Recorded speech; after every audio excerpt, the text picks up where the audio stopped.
जय हिंद। मैं आप लोगों का स्वागत करता हूं। आज हम बात करेंगे 20 जून 2024 द हिंदू न्यूज़पेपर के प्रमुख खबरों की, जिसमें प्रमुख खबरों में तीन खबरें हैं। पहली खबर है आईसेट और दुर्लभ खनिज।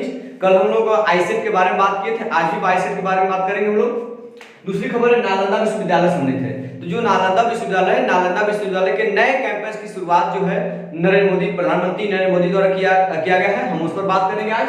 और दूसरा गरीबी रेखा क्या है और गरीबी रेखा में क्या परिवर्तन किए जाने चाहिए, इसमें हमारे आर्थिक सलाहकार का क्या विचार रहा है, इस पर चर्चा करेंगे हम लोग।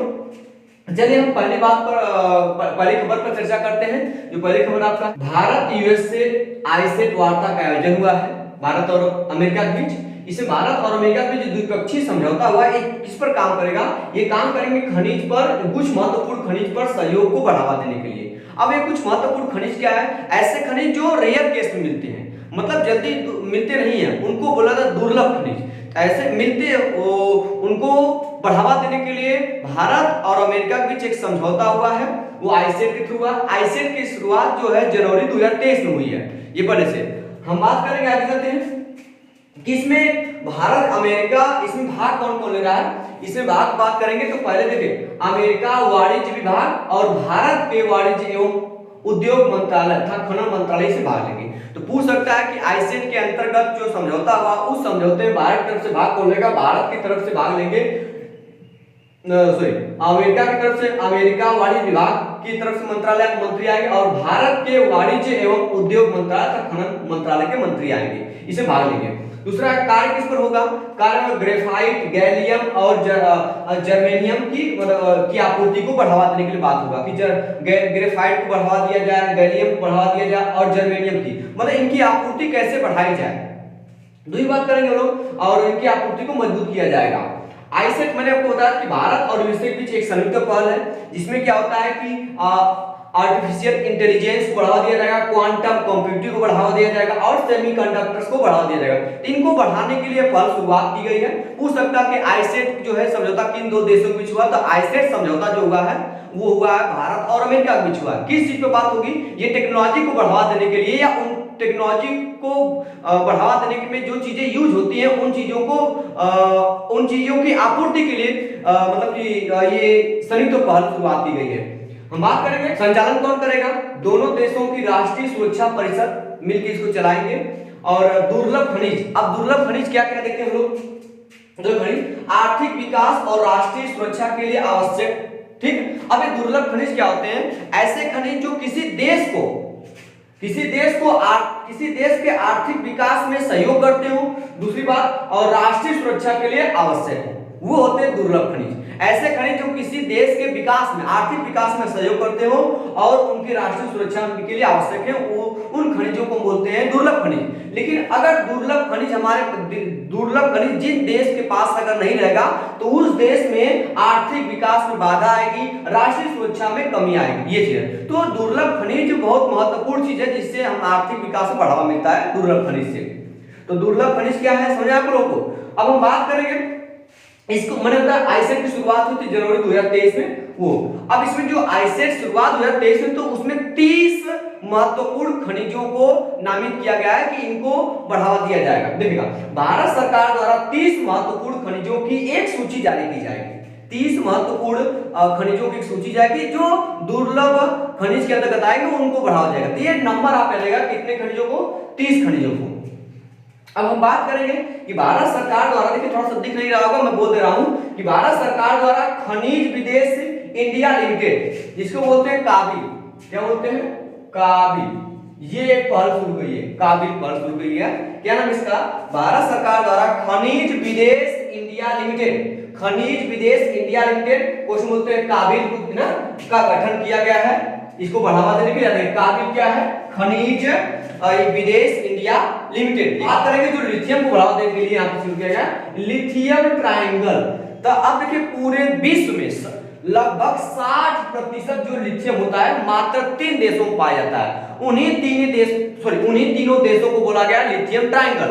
ऐसे ट्रायंगल क्योंकि तीनों देश मिलकर के ट्रायंगल बनाते हैं। ये तीनों देश हैं दक्षिण अमेरिका में। कौन कौन है? पहला देश है बोलिविया, दूसरा देश है अर्जेंटीना, तीसरा चिली ना, ये तीनों। यहाँ पे आपका बोलिविया है, अर्जेंटीना है, ये तीनों मिलकर क्या बनाते हैं, एक ट्रायंगल बनाते हैं, इसीलिए बोला गया है लिथियम ट्रायंगल। तो ये आप क्वेश्चन याद कीजिएगा, प्रश्न याद कीजिएगा, प्रश्न के साथ आंसर भी थोड़ा सा आप लोग ध्यान दीजिएगा कि जो लिथियम ट्रायंगल के अंतर्गत कौन देश आते हैं। तो लिथियम ट्रायंगल के 3 देश आते हैं, बोलिविया, अर्जेंटीना, चिली।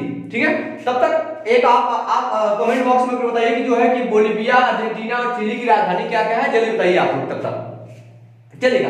तो बोलिविया, अर्जेंटीना और चिली, ये तीनों क्या है, ट्रायंगल। कौन सा ट्रायंगल, लिथियम ट्रायंगल। जैसे आप लोग देखे होंगे एक आपका होता है जिसका नाम है आपका गोल्डन क्रेसेंट। तो गोल्डन क्रेसेंट मतलब जहां पे सबसे ज्यादा अफीम पाई जाती है पूरे विश्व में, उन्हें बोलते हैं गोल्डन क्रेसेंट। जैसे अफगानिस्तान, ईरान, पाकिस्तान, अफगानिस्तान, ईरान, पाकिस्तान एक गोल्डन क्रेसेंट के अंतर्गत आते हैं। देखिए गोल्डन क्या हो गया, ये लिथियम ट्रायंगल है, ठीक ना, लिथियम ट्रायंगल। इसमें 3 देश आते हैं, बोलिविया हो गया आपका, नालंदा विश्वविद्यालय। तो हाल ही में प्रधानमंत्री नरेंद्र मोदी द्वारा जो है क्या किया गया है कि नालंदा विश्वविद्यालय में नए कैंपस की शुरुआत की गई है। उस नए कैंपस की हम बात करेंगे, ठीक है, बहुत ही महत्वपूर्ण है। तो नालंदा विश्वविद्यालय में नए कैंपस शुरुआत प्रधानमंत्री नरेंद्र मोदी द्वारा किया गया है। अब इसकी विशेषता क्या है कि जो नया कैंपस बना गया, लगभग 7,500 शिक्षक और छात्र अध्ययन कर सकेंगे एक साथ। जो है लगभग 7,500 शिक्षक और छात्र एक साथ अध्ययन कर सकेंगे, ये इसकी क्षमता बात करेंगे। दूसरा, नालंदा खंडहरों की तस्वीर प्रशासनिक ब्लॉक में। जो नालंदा है उसका जो खंडहर है, उस खंडहर की तस्वीर इसके प्रशासनिक ब्लॉक में लगाई गई है, ये विशेषता है। दूसरी बात है, केंद्र में क्या है, जो आपका जो परिसर है, इस परिसर में क्या है, कमल तालाब या कमल सागर है। उसके एक तरफ आपको मिलेगा क्या, बाजार, एक तरफ बाजार जिसमें जो छात्र हैं, स्टूडेंट हैं, वो अपना मार्केटिंग कर सकते हैं। इसके लिए तो ये दोनों याद रखिएगा कि क्षमता कितनी है, 7,500 लगभग। और इसमें क्या लगे, बीच में क्या है, उसके केंद्र में जो है, सेंटर में क्या है, कमल तालाब या कमल सागर बोल सकते हैं। उनमें एक को उसमें एक और क्या है, एक और आपका मिलेगा मार्केट, जिसमें जो छात्र हैं वो अपना मार्केटिंग करेंगे।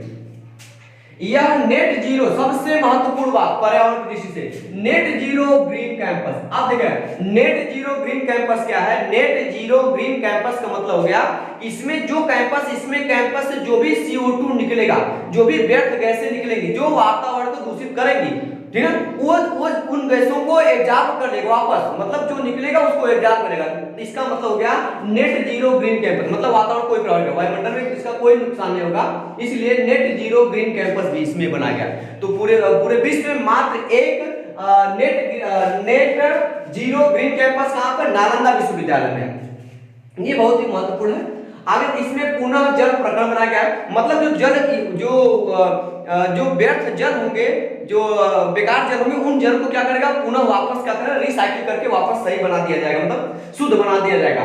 और इसमें 100 एकड़ में हरित क्षेत्र, मतलब पेड़ पौधे लगाए गए, मतलब तमाम प्रकार की चीजों यहाँ पे उपलब्ध है चीजें। और थोड़ा सा हम बात करेंगे जो आपकी जो पुराना जो नालंदा विश्वविद्यालय था, वो 5वीं से 8वीं सदी में, मतलब 5वीं सदी में बनाया गया था। वो बनाया गया था गुप्त वंश के शासक कुमार गुप्त के द्वारा बनाया गया था। और 2016 में देखिए, ये 2016 में ये कुमार गुप्त द्वारा बनाया गया था, लेकिन 2016 में जाकर के इसे 2016 में विश्व सांस्कृतिक विरासत घोषित किया गया यूनेस्को द्वारा। क्या किया गया, विश्व विरासत सांस्कृतिक घोषित किया गया 2016 में यूनेस्को द्वारा से घोषित किया गया है। और बात करेंगे कि जो ये पुराना था आपका, मतलब ये इसमें रेशियो था आपका 1:8, मतलब छात्र और शिक्षक का 8 छात्र पे 1 शिक्षक रहेंगे, ये इसका अनुपात था नालंदा विश्वविद्यालय के। और बात करेंगे तीसरी खबर आपके है आर्थिक सलाहकार। अब देखिएगा तीसरी खबर तो है गरीबी रेखा, लेकिन इस गरीबी रेखा के बारे में बात किया गया है कि जो प्रधानमंत्री नरेंद्र मोदी जी के जो आर्थिक सलाहकार हैं, उनका नाम है 2024 के अरविंद सुब्रमण्यम। इन्होंने क्या कहा कि प्रधानमंत्री नरेंद्र मोदी से कि जो गरीबी रेखा पर भी एक बात की जाए, या ये क्यों बात की जाए, क्योंकि उनके अनुसार बताया गया कि जो एक तेंदुलकर समिति थी, तेंदुलकर समिति के अंतर्गत एक वो तय किया गया था कि मतलब जो व्यक्ति अगर कोई व्यक्ति एक दिन में अपने ऊपर 33 रुपया खर्च कर ले रहा है, तो वो व्यक्ति गरीबी रेखा के ऊपर होगा। और ये था शहरों का आंकड़ा। क्या था? शहरों का आंकड़ा था ये कि अगर एक शहरी व्यक्ति एक दिन में अपने ऊपर जो है 33 रुपया खर्च करता है तो वो व्यक्ति गरीबी रेखा के ऊपर है। और ग्रामीण की बात हो रही थी तो 27 रुपया। अगर गांव में कोई व्यक्ति अगर वो अपने ऊपर एक दिन में 27 रुपया खर्चा करता है तो वो आपका गरीबी रेखा के ऊपर होगा। तो ये इनके अनुसार जो कहा गया, सुब्रमण्यम द्वारा कहा गया कि प्रधानमंत्री नरेंद्र मोदी जी हमें एक बार इन पर विचार करना चाहिए क्योंकि ये जो डाटा बहुत पुराना हो गया, ये 2009 का डाटा तेंदुलकर समिति द्वारा 2009 में चला गया। 2009 में तेंदुलकर समिति द्वारा ये 2009 में बता के डाटा फिक्स किया गया था कि ऐसे इनको गरीबी रेखा के ऊपर और इनसे नीचे गरीबी रेखा नीचे मानेंगे। ये बहुत ओल्ड हो चुका है, हमें इसमें थोड़ा सुधार करने की जरूरत है। अब थोड़ा सा बात करेंगे कि ये गरीबी रेखा, गरीबी होती क्या है। देखिएगा, जो व्यक्ति या जब कोई व्यक्ति अपनी मूलभूत आवश्यकता, और मूलभूत आवश्यकता क्या होता है, जैसे रोटी कपड़ा मकान, ये तीन चीजों को मूलभूत आवश्यकता बोलते हैं। रोटी कपड़ा मकान, ये तीन चीजें हमारे पास है तो हम गरीब नहीं है। तो इन तीन चीजें अगर कोई व्यक्ति अपने जुटा मतलब कि ये तीन चीजें अगर उपलब्ध नहीं कर पाता स्वयं के लिए तो वो व्यक्ति गरीबी रेखा के नीचे, तो होता गरीबी। तो गरीबी क्या होता है, अगर मूलभूत चीजें अगर कपड़ा रोटी मकान अगर उपलब्ध नहीं कर पाता तो वो गरीब व्यक्ति है। अब हम लोग मापते कैसे हैं गरीबी रेखा, गरीबी रेखा से मापा जाता है। अब देखिएगा, गरीबी रेखा में रह रहे लोगों की संख्या के अनुमान के लिए 6 आधिकारिक समितियों का गठन किया गया।